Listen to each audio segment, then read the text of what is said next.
Pépé, presque 60 ans nous séparent. Un rapide calcul, et j'en conclus que tu as déjà vécu presque 3 fois ma vie de trentenaire. Ces dizaines d'années, c'est, à y regarder de plus près, peut-être bien la seule chose qui nous différencie vraiment. Oui, je me retrouve dans ton côté taquin. Oui, je me retrouve aussi dans ton penchant pour le rire maladif. Oui, comme toi, je suis bon public. Et oui, comme toi, je me surprends parfois à quitter de brefs moments de solitude. C'est vrai que tu as toujours été un vrai solitaire, et ce même avant la disparition de grand-mère. Nos points communs ne s'arrêtent pas là. Peut-être sont-ils tout simplement issus des gènes familiaux, ou peut-être puisent-ils leurs origines dans nos années de colocation. Je ne sais pas pourquoi, mais cette seconde hypothèse, moins scientifique, plus émotionnelle, me plaît davantage.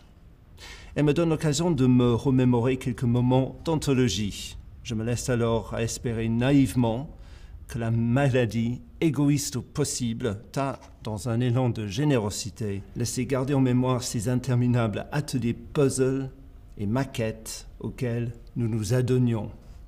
Le résultat n'était pas toujours, il est vrai, à la hauteur de nos ambitions.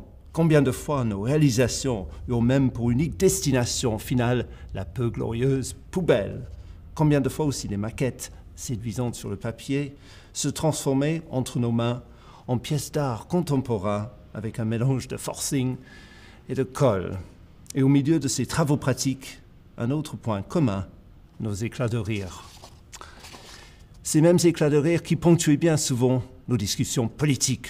De droite comme de gauche, notre sens critique n'épargnait personne et tu n'avais pas ton pareil pour mettre au pilori nos élus.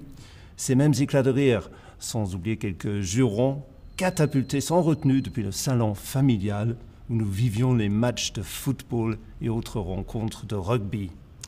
Quel spectacle ahurissant de voir des hommes de plus de 100 kilos se disputer une pauvre petite balle, même pas ronde.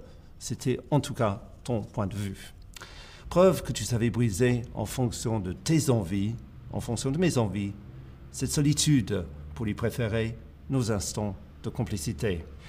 Si je comprenais et respectais ta solitude volontaire, j'éprouve colère et tristesse face à cette nouvelle forme de solitude que t'impose la maladie. Je hais encore plus la fragilité dont elle t'a affublé. Toi, cet homme admiré pour une santé physique préservée malgré un âge avancé. Je hais cette barrière qu'a dressée entre nous la maladie, brisant nos échanges tellement plaisants.